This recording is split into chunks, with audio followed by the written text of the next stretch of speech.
प्रधानमंत्री नरेंद्र मोदी को एनडीए का नेता चुने जाने के बाद राष्ट्रपति द्रौपदी मुर्मू ने उन्हें सरकार बनाने का न्योता दिया है, जिसके बाद अब पीएम मोदी 9 जून की शाम 7:15 पर पीएम पद की शपथ लेंगे। और उससे पहले मोदी मंत्रिमंडल में शामिल होने वाले नामों को लेकर एनडीए के अलग अलग दल के नेता बीजेपी के साथ मंथन कर रहे हैं। मोदी सरकार 3.0 के मंत्रिमंडल में एनडीए में शामिल सभी दलों को जगह देने की तैयारी है। साथ ही पीएम मोदी उत्तर से दक्षिण तक संतुलन बनाते हुए अपने पुराने कार्यकर्ता के काम की रफ्तार को और ज्यादा गति देने की तैयारी में भी हैं। तो प्रधानमंत्री मोदी को न्योता दिया गया है राष्ट्रपति की ओर से और 9 जून को शाम को 7:15 पर मोदी सरकार का शपथ ग्रहण समारोह होगा, जिसके लिए तैयारियां शुरू कर दी गई हैं। इस बीच कल मंथन हुआ कि आखिरकार घटक दलों को किस तरह से मंत्री पद बांटे जाएंगे। बताया जा रहा है कि सभी दलों को एक एक मंत्री पद मिल सकता है और जो बड़े दल हैं उनको एक कैबिनेट मंत्री और 2 से 3 राज्य मंत्री के पद दिए जा सकते हैं। अब 9 जून की तैयारी में विदेशी मेहमानों को भी न्योता भेजा गया है।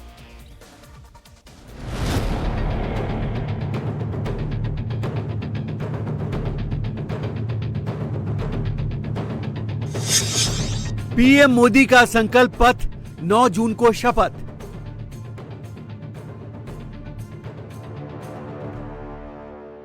मुझे शपथ समारोह के लिए और मंत्रिपरिषद के सदस्यों के सूची के लिए उन्होंने सूचित किया है।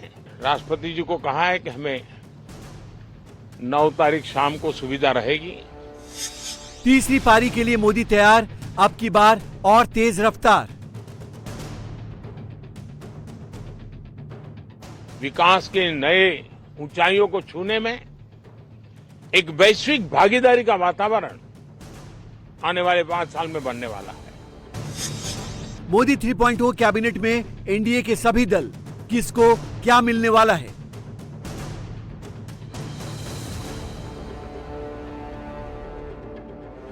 लोकसभा चुनाव में जीत और एनडीए के नेता चुने जाने के बाद अब तीसरी बार मोदी सरकार की शपथ की तैयारी है। राष्ट्रपति द्रौपदी मुर्मू ने पीएम मोदी को सरकार बनाने का न्योता दे दिया है और अब देश को इंतजार है 9 जून की शाम का, जब मोदी तीसरी बार देश के प्रधानमंत्री पद की शपथ लेकर अपने 2 कार्यकाल के विकास की रफ्तार को और तेजी से आगे बढ़ाएंगे। मुझे शपथ समारोह के लिए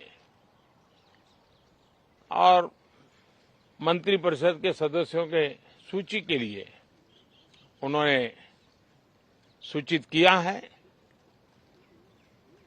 मोटे तौर पर मैंने राष्ट्रपति जी को कहा है कि हमें 9 तारीख शाम को सुविधा रहेगी। अब बाकी डिटेल तो राष्ट्रपति भवन वर्कआउट करेगा और हम तब तक मंत्रिपरिषद की सूची राष्ट्रपति जी को सुपुर्द करेंगे। उसके बाद शपथ समारोह होगा।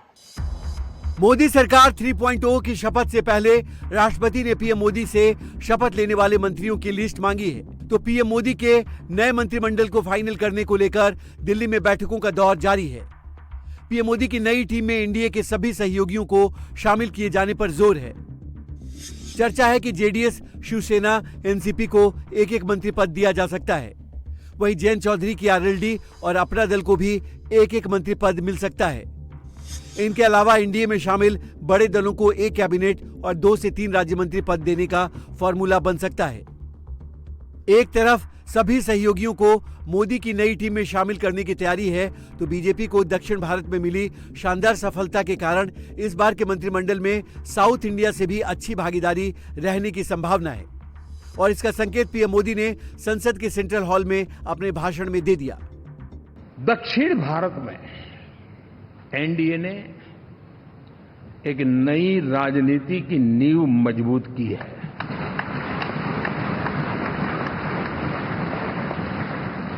अब देखिए कर्नाटक एंड तेलंगाना, अब ये भी तो इनकी सरकारें बनी थी,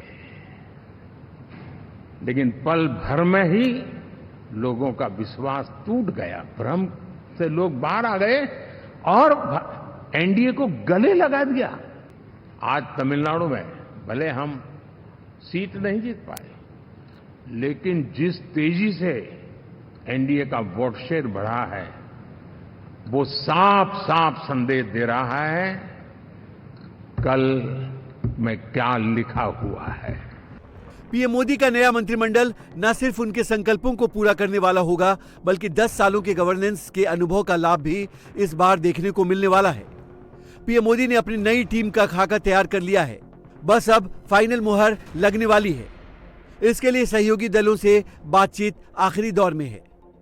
हमारे संकल्पों को लेकर के, सुशासन के प्रति हमारी प्रतिबद्धता को लेकर के और देश के सामान्य जन के सपनों को पूरा करने के प्रयास के रूप में इस निरंतरता को हम और अधिक ऊर्जा के साथ और अधिक व्यापक विजन के साथ आगे बढ़ाएंगे और समय सीमा में लक्ष्यों को प्राप्त करने का हमारा प्रयास रहेगा। अब एक स्टेबल गवर्नमेंट मिलने के कारण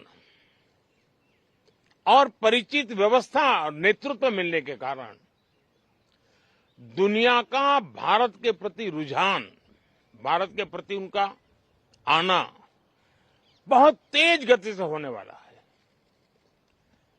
और मुझे विश्वास है कि देश के सभी राज्यों को इसका लाभ मिलेगा। देश की युवा पीढ़ी को सबसे ज्यादा लाभ मिलेगा। विकास के नए ऊंचाइयों को छूने में एक वैश्विक भागीदारी का वातावरण आने वाले 5 साल में बनने वाला है। पीएम मोदी ने अपने नए कार्यकाल में फास्ट डिलीवरी और काम की रफ्तार तेज करने की बात कही। भारत की वैश्विक छवि का लाभ देश के सभी राज्यों को मिलने की बात कही तो एनडीए के सहयोगी भी पीएम मोदी की नई टीम में उनके कंधे से कंधा मिलाकर चलने को तैयार हैं। जनता दल यू एनडीए के नेतृत्व में चुनाव लड़ा है। चंद्रबाबू नायडू जी की पार्टी टीडीपी एनडीए के नेतृत्व में चुनाव लड़ी है।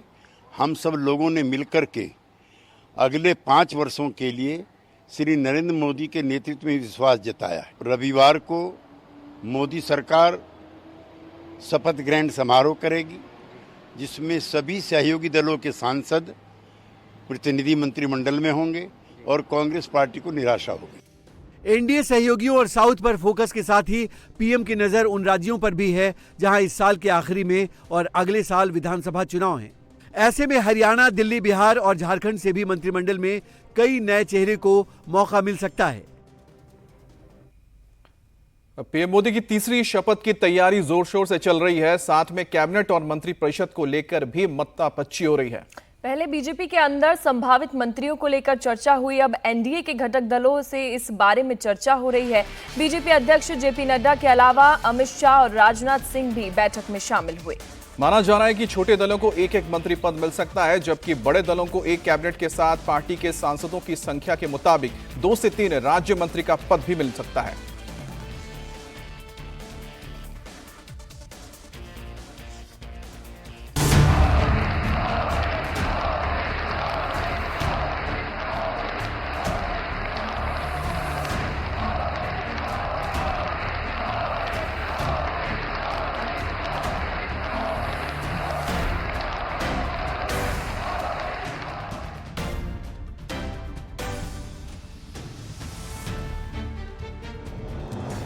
कैसी होगी मोदी 3.0 की नई कैबिनेट?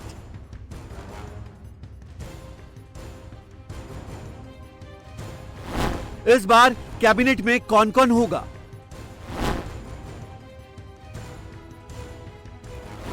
एनडीए सहयोगियों को कितने मंत्री पद मिलेंगे? मोदी की तीसरी शपथ की तारीख और समय आने के साथ ही नई कैबिनेट के स्वरूप पर इन सवालों का जवाब हर कोई जानना चाहता है। सब जानना चाहते हैं कि मोदी के इस बार के मंत्रिमंडल में कौन कौन शामिल होगा। इसको लेकर बीजेपी के अंदर और एनडीए के सहयोगी दलों के साथ लगातार बातचीत चल रही है। शुक्रवार को बीजेपी अध्यक्ष जेपी नड्डा ने घटक दलों के नेताओं के साथ अलग अलग 1-to-1 बैठक की। इन बैठकों में अमित शाह और राजनाथ सिंह भी मौजूद रहे। तीनों नेताओं ने जेडीयू के अध्यक्ष नीतीश कुमार और टीडीपी अध्यक्ष चंद्रबाबू नायडू के साथ मंथन किया। इसके बाद एनसीपी के नेता प्रफुल्ल पटेल, सुनील तटकरे, अजीत पवार और छगन भुजबल जेपी नड्डा के घर पहुंचे और मंत्रिमंडल को लेकर बात की। उनके बाद शिवसेना नेता एकनाथ शिंदे के साथ भी बीजेपी नेताओं की बैठक हुई। फिर राष्ट्रीय लोकदल के अध्यक्ष जयंत चौधरी, जेडीएस के नेता एचडी कुमारस्वामी और एलजेपी रामविलास के अध्यक्ष चिराग पासवान ने भी नड्डा, अमित शाह और राजनाथ सिंह से अलग अलग मिलकर अपनी इच्छा बताई। एनडीए के नेताओं से जेपी नड्डा, अमित शाह और राजनाथ सिंह की मुलाकात में उनकी मांग और फॉर्मूले को लेकर बातचीत हुई। मंत्रिमंडल में हिस्सेदारी के फॉर्मूले को लेकर इंडिया टीवी को सूत्रों से जो जानकारी मिली है उसके मुताबिक छोटे दलों को एक एक मंत्री पद मिल सकता है, बड़े दलों को एक कैबिनेट, 2 से 3 राज्य मंत्री का पद मिल सकता है। जेडीएस और एनसीपी को भी एक एक मंत्रालय मिल सकता है। शिवसेना को भी एक मंत्री पद मिल सकता है।